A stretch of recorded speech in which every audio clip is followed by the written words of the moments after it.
How to open a UN Wallet Malaysia account.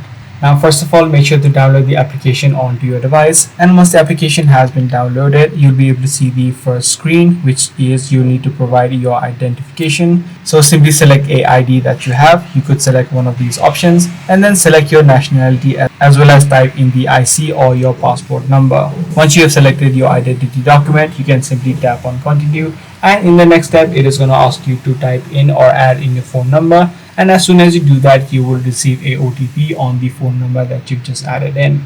In the next step, it is also going to ask you to take a picture of the ID that you selected in this section. So make sure you scan the front and back of your ID as well, and then just follow the on-screen prompts that is asked.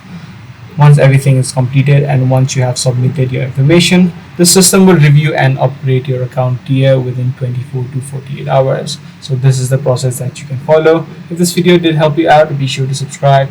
I'm going to see you in the next one.